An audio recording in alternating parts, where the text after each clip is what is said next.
So I just recorded a video for the vlog, for the book haul vlog, or not a vlog, for the book haul, non-fiction book haul that I intended to post as it is November, non-fiction November.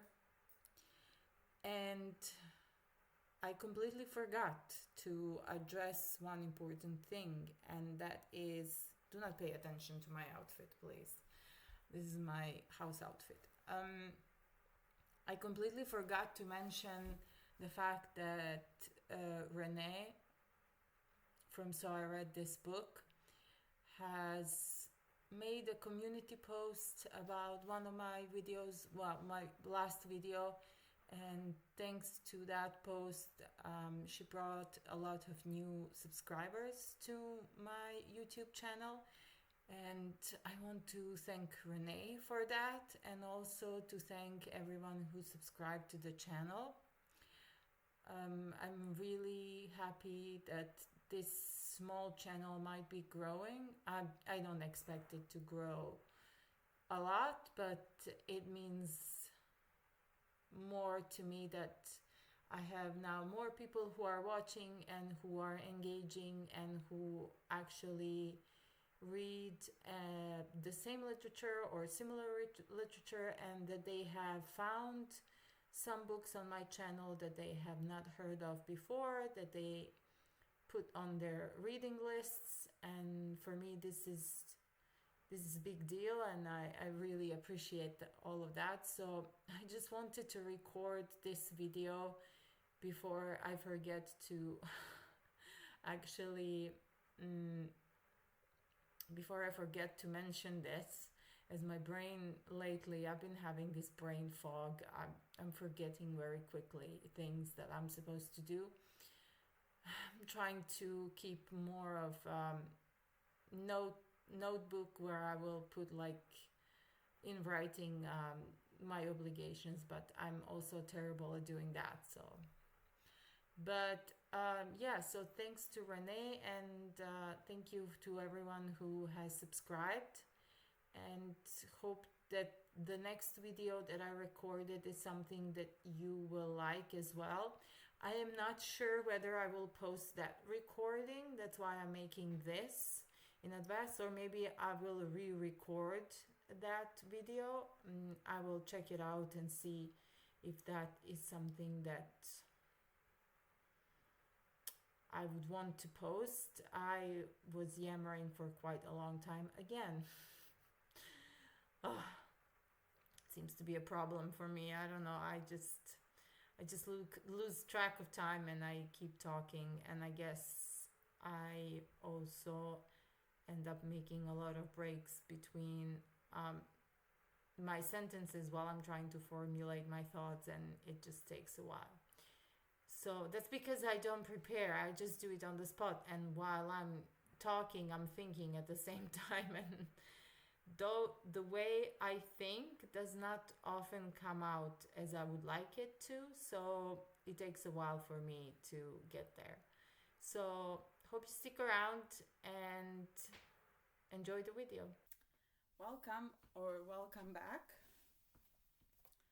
So it is nonfiction November, and I still have to do the book haul for the nonfiction that I acquired in recent months.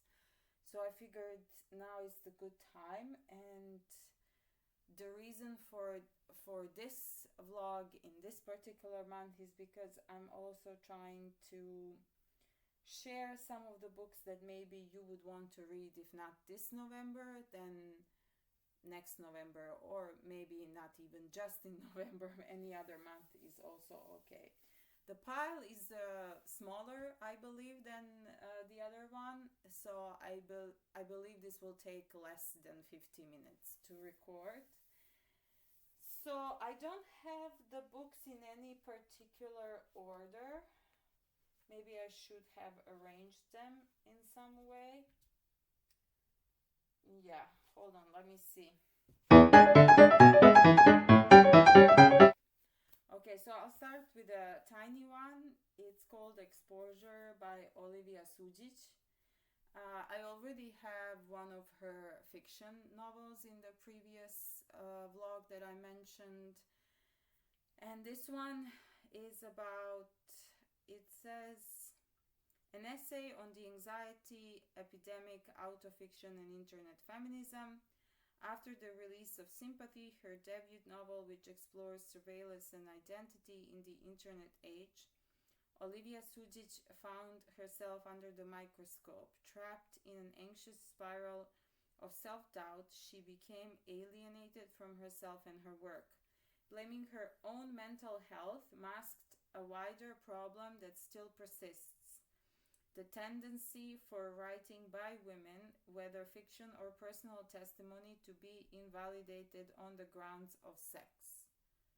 Drawing on Sudjic's experience of anxiety, as well as the work of Elena Ferrante, Maggie Nelson, Jenny Offel, Rachel Kask, and others, Exposure examines the damaging assumptions that attend female artists, indeed any woman who risks exposure, as well as the strategies by which one might escape them. It sounds interesting. It's also a tiny book. It's only 119 pages, but it's a rather small format. It's like a pocket format. So if you end up picking it up, I believe that you'll go through it very fast. I know some of the booktubers that I follow have actually read this and they've spoken about this book. If I can remember which ones, I will just add their tagline in the description. Next one is The Will to Change Men, Masculinity and Love by Bell Hooks. And this book is just about how patriarchy is also detrimental to men. If I'm sure you came across this book maybe somewhere, if not, then here's the short description. Everyone needs to love and be loved, even men. But to know love, men must be able to look at the ways in which patriarchal culture keeps them from knowing themselves, from being in touch with their feelings, from loving. In The Will to Change, Bell Hooks gets to the heart of the matter and shows men how to express the emotions that are a fundamental part of who they are, regardless of their age, marital status, ethnicity, or sexual orientation. With trademark candor and fierce intelligence, Hooks addresses the most common concerns of men, such as fear of intimacy and loss of their patriarchal place in society, in new and challenging ways. She believes men can find the way to spiritual unity by getting back in touch with emotionally open part of themselves, and lay claim to the rich and rewarding inner lives that have historically been the exclusive province of women. A brave and astonishing work, The Will to Change is designed to help men reclaim the best part of themselves. So that is The Will to Change. I'm actually looking forward to this because this summer I spoke to one friend who was reading it, and he was saying that he would read like a page and then he would think for some long time about what he read and reflect on his own experience as a man in patriarchal society, and how patriarchy is actually causing also damage to men emotionally and psychologically. And I thought that was interesting. He said like that he reflected a lot on his childhood and a lot of the societal norms that he was exposed to that are part of the toxic masculinity patterns. Next one is Audre Lorde, Your Silence Will Not Protect You. I actually got this book in a bookstore here, and it was much cheaper than buying it online, which was very strange, as usually it's the other way around. And then I saw one bookstagrammer she actually posted a photo of this book in a bookstore, and she said that it was very expensive. I think in the bookstore where she was looking at it, it was like 23 euros, and I paid 19.90, and we kind of started having a conversation how a lot of these books that are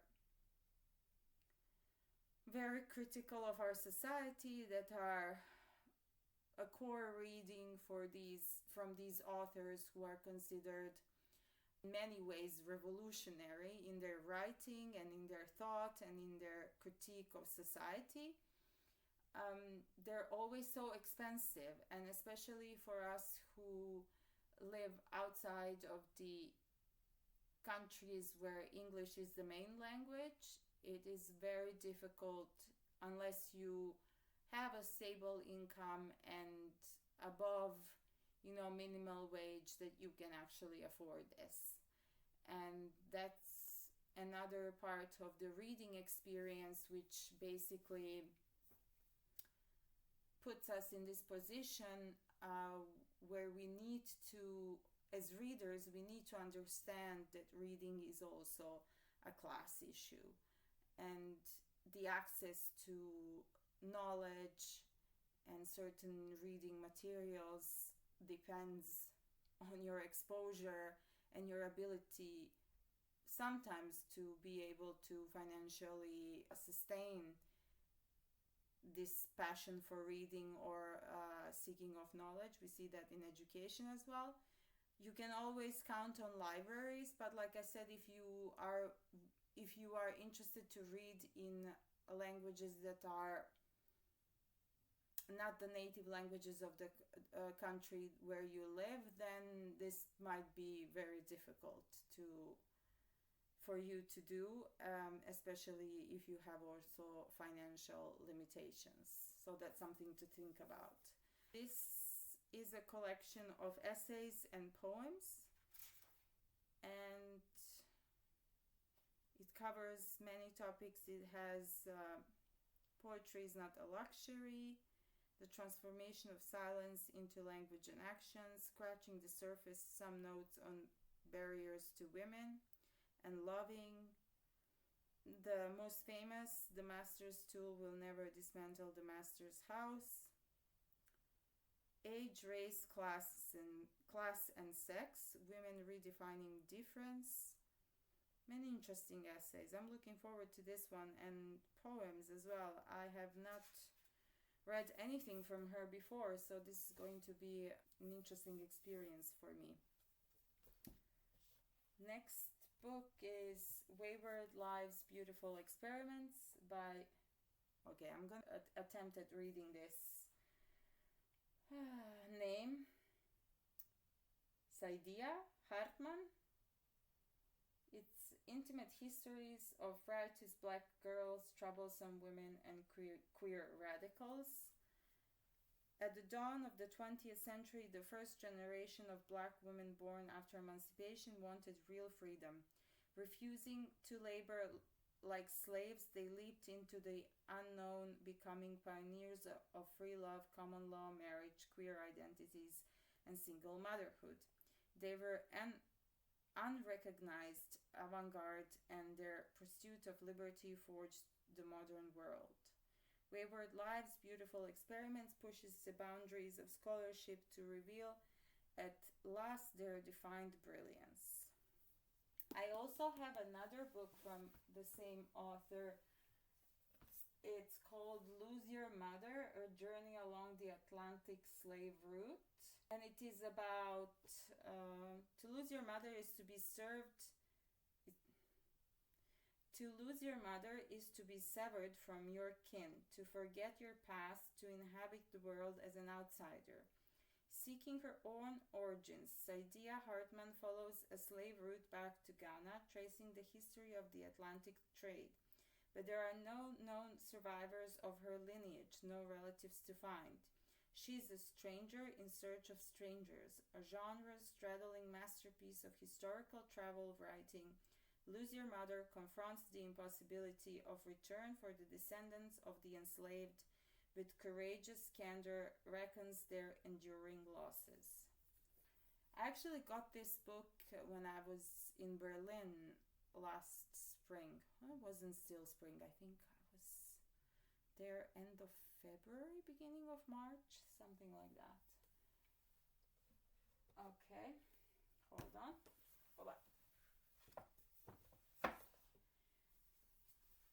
Then next one is the Autobiography of Angela Davis.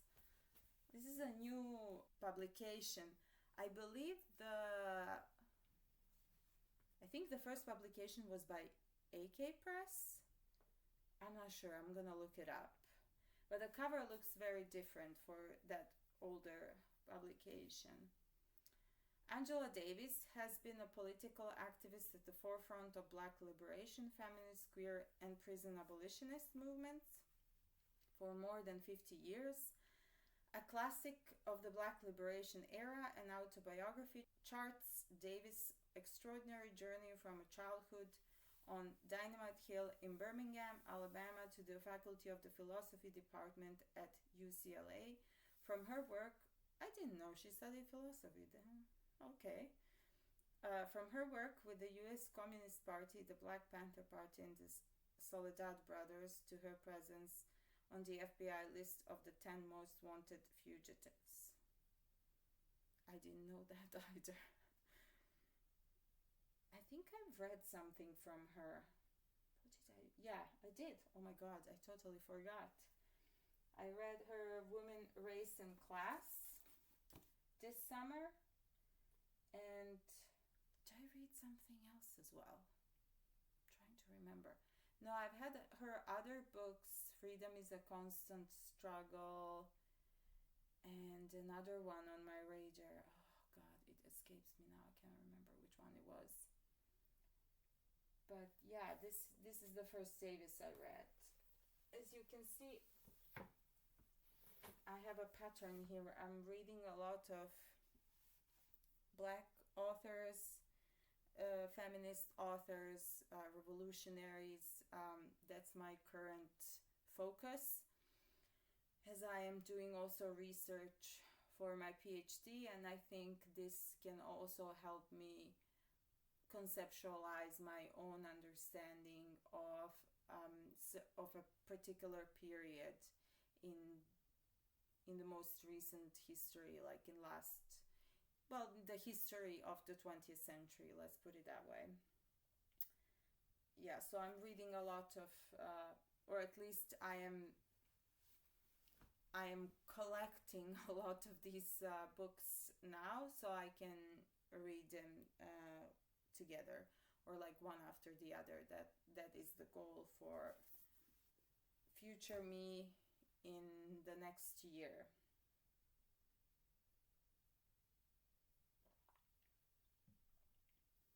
Next book is Assata, an autobiography. Assata Shakur, forward by Angela Davis and Lennox S. Hintz. On May 2nd, 1973, Black Panther Assata Shakur lay in a hospital close to death, handcuffed to her bed while local, state, and federal police attempted to question her about the shootout on the New Jersey Turnpike that had claimed the life of a white state trooper. Long a target of J. Edgar Hoover's campaign to defame, infiltrate, and criminalize Black nationalist organizations and their leaders, Shakur was incarcerated for 4 years prior to her conviction on flimsy evidence in 1977 as an accomplice to murder. This is intensely personal and political autobiography belies the fearsome image of Joanne Chesimard, long projected by the media and the state. With wit and candor, Assata Shakur recounts the experiences that led her to a life of activism and portrays the strengths, weaknesses, and eventual demise of Black and white revolutionary groups at the hands of government officials. The result is a signal contribution to the literature about growing up Black in America, It has already taken its place alongside the autobiography of Malcolm X and the works of Maya Angelou. So that's Assata Shakur. Next one, let me just move this, is Abolition, Politics, Practice, Promise, Volume 1 by Angela Davis. An icon of radical politics, Angela Davis has been at the forefront of collective movements for prison abolition for over 50 years. Abolition, Politics, Practices, Promises, the first two important new volumes, brings together an essential collection of Davis's essay, conversations and interviews over the years, showing how her thinking has sharpened, evolved, even as she has remained uncompromising in her commitment to collective liberation. Davis traces a genealogy of the penal system from slavery to the prison industrial complex, offering a trenchant analysis of the relationship between the prison system and capitalism, both in the US and on a global scale. Combining decades of analytical brilliance and lessons from organizing both inside and beyond prison walls, Davis addresses the history of abolitionist practice, details the unique contributions of women to abolitionist struggle, and offers the radical tools we need for revolutionary change. This reminds me of Foucault's book about the history of prisons. That was one of the most eye-opening books that I read in regards to the historical understanding of how punishment evolved in Europe. He also talks a little bit about US, if I remember correctly, in one part, but he's mostly focused on the prison system and punishment system in France. And when I was reading that book, I was thinking a lot about how that looks in my own country and what are the historical roots of it. And right when I was reading Foucault, I was also reading a novel by this Lebanese author. I cannot remember the name now, but I will try to insert the image. And the novel was centered around a premise of these prisoners from during the Ottoman period who were moved from Middle East towards the Balkans, and they ended up in prisons in what is today territory, I believe, of Serbia and part of Bosnia, I think. I can't remember exactly. I don't believe there was a plot line, or was there a plot line? I can't remember. It has been years since I read that book. But that was like a really nice, compactful reading of a theoretical perspective on prisons and of a book that is a novel that is fictionalized version of some events. If I'm correct, if my memory serves me well, I believe the story was based on true events and true people. Like, this actually happened historically. Maybe the characters are not based on true, like, historic figures, but something along those lines. I cannot remember exactly, but I will try to look it up and I'll insert the cover photo if it is available in English, because I read it in Serbian. But it was a really good novel. I still kind of remember vaguely some parts, but it's been how many years? I think it's been like 6 or 7 years since I read it. So that's Angela Davis. And next one, it's Ernesto Che Guevara, Guerrilla Warfare, first published in 1961. Following the successful Cuban Revolution, this is Che Guevara's handbook for guerrilla war. It covers strategy, tactics, terrain, organization of an army, logistics, field, medical treatment, intelligence, propaganda, and training. and focuses on 7 golden rules of guerrilla warfare, widely studied both by insurrectionist movement and those who have tried to suppress them. It is the key text to understand how revolutions can be fought and won by ordinary people. It's interesting that Penguin published this. They published his other works as well, his letters and diaries. I would be interested to read that as well. But I got this one in Belgrade and I thought now is the time to read this. Now, as in within next months. So I'm looking forward. It actually has a lot of like images, like drawings that he did. Not a lot, but some.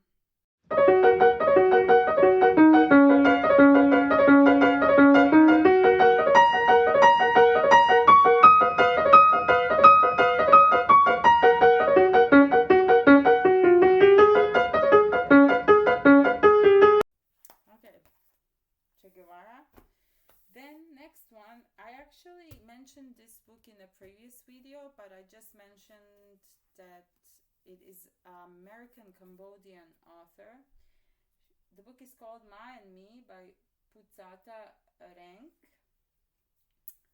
When Putsata Reang was 11 months old, her family fled war-torn Cambodia, spending 23 days on an overcrowded Navy vessel before finding sanctuary at an American naval base in the Philippines. Holding what appeared to be a lifeless baby, Ma refused the captain's orders to throw her bundle overboard. Instead, on landing, Ma rushed her baby into the arms of American military nurses and doctors, who saved the child's life. I had hoped just a little you were still alive, Ma would tell Putsata. Over the years, Putsata lives to please Ma, hustling to repay her life debt by becoming the consummate good Cambodian daughter.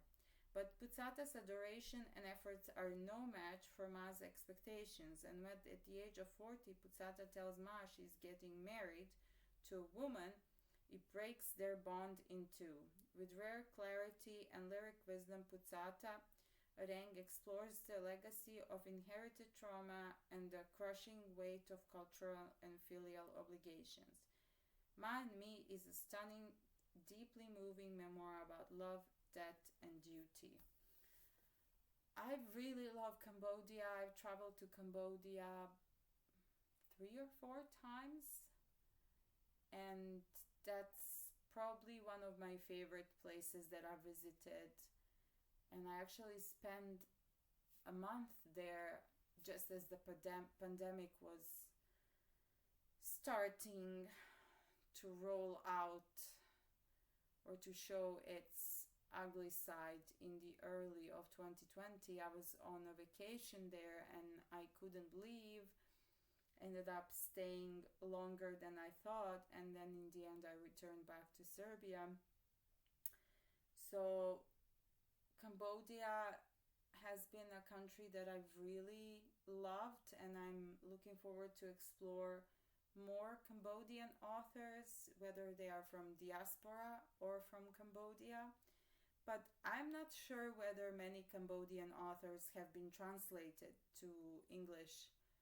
I don't think there are any translated to Serbian. So if you know any native Cambodian authors who write in Khmer, please do write your suggestions in the comments, and if they have been translated, that would be very helpful. So that is Ma and Me. Next one, In Search of Fatima, a Palestinian story by Ghada Karmi. Born in Jerusalem, Ghada Karmi and her family were forced out of their home in 1948. They shared the fate of the thousands of Palestinians who, in the Nakba, were dispossessed and driven from land lived on for generations. In this moving memoir, Karmi charts their journey from Jerusalem to Golders Green in North London and their struggle to put down roots in alien soil. A quest for identity haunts her search for security far from home, Speaking for the vast number of people displaced worldwide, her story is a powerful exploration of the psychological pain of exile. I actually found this book in the bookstore here, and I opened it on one page and I read like a paragraph, and it really moved me, and the writing is just very smooth, very captivating, and I thought, okay, I should definitely get this book. The other books are in similar topics. Next one is a memoir, also by Lamya H, Hijab, Butch Blues. This one has been circling around Bookstagram, Booktube. I've seen several people read it and praise it, and I was curious to read it myself. I lived through it. It looks like it is a very interesting story. She's a queer teenager growing up in Muslim household, a South Asian and Middle Eastern country. Well, at least that's where the story starts. Written with deep intelligence and a fierce humor, Hijab Butch Blues follows Lamya as she travels to the United States, as she comes out, and as she navigates the complexities of the immigration system. I have done this so many times. It's like, it's tiring. My version of hell is definitely bureaucracy, any kind of bureaucracy. When you come from a country that actually requires of you to jump through these immigration hoops wherever you want to go, as a child, I still remember the long queues in front of embassies of other European states if you wanted to leave Serbia. If you wanted to leave Serbia, for example, if you wanted to visit your family in Germany or anywhere, or visit some friends, you needed a visa, and people would queue sometimes from 12 o'clock at night until 12 in the afternoon, and sometimes they would not even be able to get a number, so they would get a position that day. They would tell them to come next time, and this was like a very common image of the 90s that you would see in Belgrade in particular. And the staff who would work in the embassy, they were very often Serbians who worked in the embassy. They were always rude and demeaning, and always thinking in this manner as if you're trying to trick them, to find some kind of a way to kind of, cheat the system. And it was exhausting. You had to always bring, a stack of papers to prove that you're going to return back home, where if you didn't have a proof of that, you wouldn't be able to get a visa. So for example, if you're a young person who just wants to go on a holiday somewhere, as I was at the time, you couldn't go on a holiday without proving that you're going to return, and the papers that you needed for that were either to have some, property on your name, or to have a proof that you are enrolled at university. If you're not enrolled in university, and if you are working illegally, which is quite frequent in Serbia, that you would work and the employer would not report you as like a worker that they will be paying benefits for, but you would be working under the table. You cannot prove that you're actually employed and that you will come back. So for many people in those days, it was very, very restricted movement. And I've experienced it even when I lived abroad. When I went for university to Iceland, it was the visa process there. It was all very long and strenuous, and every time you move to a new country, you're learning a different immigration system that they have, and you have to kind of discard the knowledge that you had from the previous experience in a different country. And it is really exhausting. Like, I think people who come from the Western countries like France or, I don't know, Britain or even US, the idea of applying for a tourist visa, just that is like, oh God, I can't be bothered. But when you actually want to move and live there, then the process is like a whole different beast. I'm sorry for the rant. It just obviously I have issues with it, and I still hold a lot of grudge and resentment towards these systems that are set in place in order to prevent us from, exercising our human right, and that is the freedom of movement. At each step, she turns to her faith to make sense of her life, weaving stories from the Quran together with her own experiences. Musa leading his people to freedom, Allah, who is neither male nor female, and Nuh, who built an ark, just as Lamya is finally able to become the architect of her own story. I'm looking forward to this. I'm curious about her journey as an immigrant in US. That must have been very difficult. Next one is a collection of essays. It's called I Killed Scheherezade, Confessions of an Angry Arab Woman by Joumana, Haddad. This is actually an older publication. It was published in 2010. And it says, Joumana Haddad is angry about the way Arab women are portrayed in the West. In I Killed Scheherezade, she challenges prevalent notions of identity and womanhood in the Middle East and speaks of her own intellectual development in the liberating impact of literature on her life. A fiery and candid, this is provocative exploration of what it means to be an Arab woman today. Born in 1970 in Beirut, Joumana Haddad is an award-winning poet, literary translator, magazine publisher, and journalist. Joumana is the cultural editor of the An-Nahar newspaper. In 2008, she launched the Arab world's first erotic cultural magazine called Jasad, which means body, and made headlines around the world, leading the Sunday Telegraph to dub her the Carrie Bradshaw of Beirut.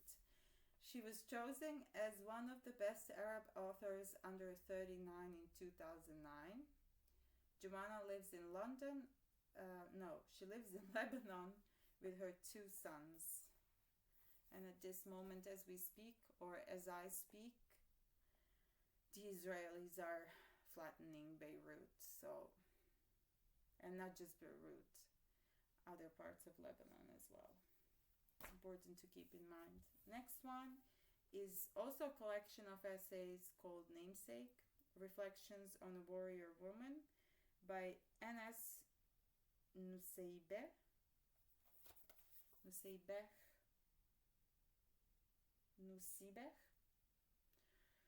I apologize for this. This is actually a small Palestinian press from US. It's called Olive Branch Press. And they publish mostly, I think, books that are all of the books are from Palestinian authors, but they're like cultural books, cookbooks, children's books. I don't think they have any fiction published. I don't remember seeing it, at least on their website, but I was initially attracted to this. So it says the brave someone was the legendary Nuseibeh bin Ka'ab al-Khazrajiyya. Oh, I'm so bad. I'm sorry. who fought alongside the Prophet Muhammad at the dawn of Islam, the author Nuseibeh's ancestor. In drawing on Nuseibeh's stories, Nuseibeh delves into the experience of being an Arab woman today and in the distant past, taking her from superheroes and the glorification of violence to the rise of Arab feminism to what courage looks like in the context of interminable conflict. By seeking to understand her namesake in the context of her own 21st century concerns, Nuseibeh links our current ideas of Muslims and Arabs with their origins, exploring myth-making and identity, religion and nationhood, feminism and race.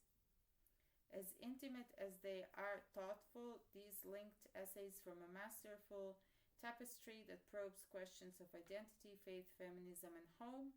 They show how connecting with our history can help us understand ourselves and others today.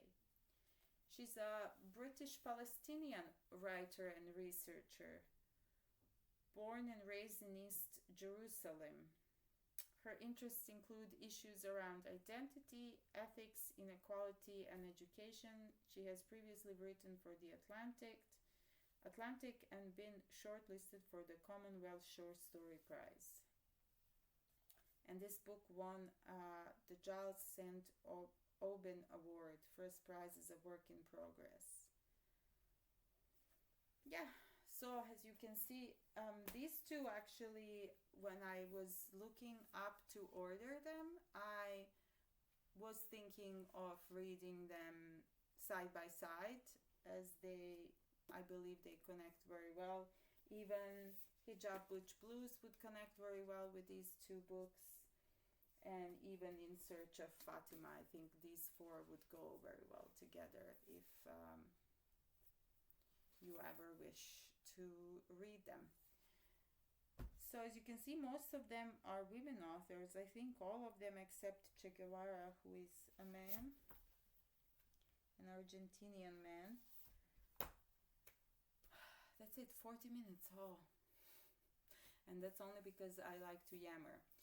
Well, I wanted to do also a video about the academic nonfiction books that I've been reading lately, and also that I in general plan to read in the coming months. So let me know in the comments if that's something you're interested in, if you would like me to do more videos on academic reading and recommend maybe some books regarding topics where you could start with them. I'm planning to do a deep dive on David Graeber at one point.